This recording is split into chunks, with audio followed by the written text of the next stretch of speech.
This video is a look at Land Rover's terrain response using two Defender L663s and a Discovery 5. I've already explained what terrain response is and adaptive terrain systems generally in another video, so please watch that if you're not sure, and maybe even if you are sure.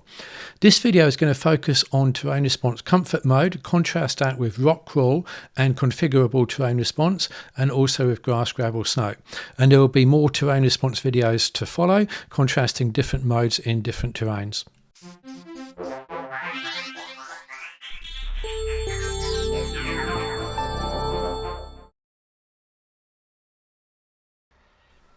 So we're going to start with one of the Defenders in comfort mode, which is the standard mode. It does get a little bit remapped for low range, which is what the vehicle's in now. And you can see the terrain response screen up there showing the axle flex as well as what the wheels are doing. I'm going to switch to view in a minute so that's more easily seen. And you can see there that the brake traction control is identifying wheel spin, braking an individual wheel and allowing the vehicle to move up the hill even though at times it's only got two wheels on the ground and spinning a bit. Okay, so now let's take a look at that again, but this time I've made the screen bigger and you can see a couple of things here. First, the yellow where the wheels are pointing, then look at the suspension flex and also look at the way that the differentials or clutches are locking up, and it also shows yellow wheel spin as well when those diagonal wheels are in the air, so quite effectively you see the vehicle turning there as well.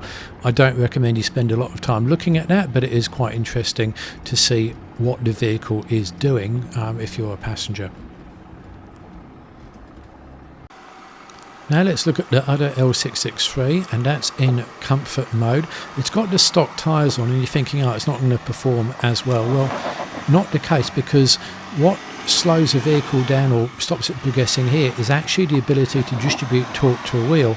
It's not grip limited, so tyres don't make a huge amount of difference here, and as you can see it climbs up without too much of a problem, despite the fact the tyres aren't as aggressive as the previous vehicle. Now it's the turn of the Discovery, also in comfort mode on stock tyres. It's got a slightly shorter wheelbase and slightly shorter diameter tyres than the Defenders, but as you can see that really makes no difference at all to it, and it behaves identically to the Defenders on this climb.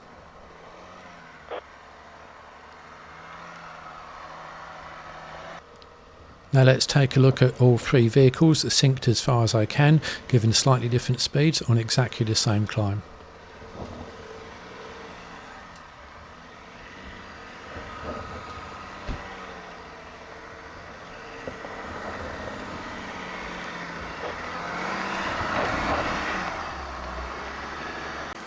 Now this view shows how steep the hill is, and it's that steepness in combination with the big dip with diagonal wheels in the air, which means that the traction control has to work hard, and that is exactly why I've put the vehicles on this hill.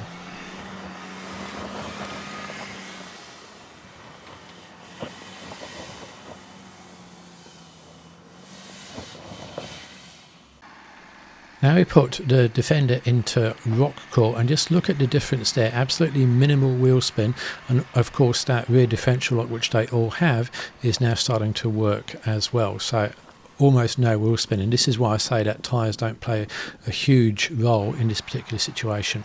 Now we're using configurable terrain response and set it to centre and rear lock with minimum wheel spin, and as you can see that is, as far as we could work out, identical to rock crawl in performance, therefore offering no advantage in this case.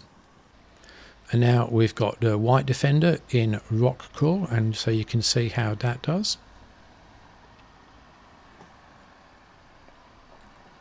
Now despite its name, CTR does not permanently lock the centre or rear diff. It just hints to the computer that it should lock it up more often, and we'll prove that later on in another video. Here we've got the white Defender coming up with CTR min spin set and centre and rear locked, but again that's just a hint of a lock as opposed to actually locking it like it would mechanically. And as you can see, CTR made no difference compared to rock crawl in this situation. Now here is CTR min spin lock rear and centre compared to rock crawl, so you can really see that the car performs pretty much identically in this case. There is one occasion when I think CTR is useful, and we'll get to that in a later video. Now, just to show how bad grass, gravel, snow is in this situation, here is the white Defender coming up again. You can see there's a significant amount of wheel spin there. So it does, grass, gravel, snow does the job, but it's really not the right mode for it. And we've just deliberately selected it just to contrast that. And here's the other Defender in grass, gravel, snow mode. And you can see it's actually causing so much wheel spin that the driver decides to abort that run, go back and have another try. Now, why did that happen on this car and not the previous one? Possibly due to the fact it's a different year, slightly different electronic calibration, taller tyres, who knows, or maybe the driver just gave up slightly early to save his car. But it does show that if you get the car into the wrong mode, and grass, gravel, snow is very much the wrong mode for this, then it will struggle. But you put it into something like rock crawl or CTR and it goes up like a dream. So you've really got to understand which mode to use when, and that's what I covered in my previous video about adaptive terrain systems.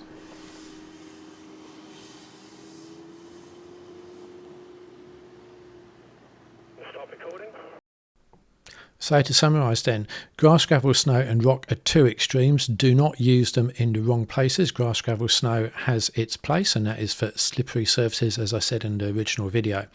Comfort mode is pretty effective. You can see it's not that much difference to rock crawl, but it does pay to select the right mode, which in this case is rock crawl. We'll take a look at mud ruts in another video. Now, configurable terrain response does have its advantages, but in this situation and similar situations, it's really no different to rock mode. And terrain response behaves very similarly across all three vehicles. There's more differences between terrain response across years than they are in terrain responses on different vehicles of the same years. And you can see that brake traction control does require a few more revs than a cross-axle rear locker.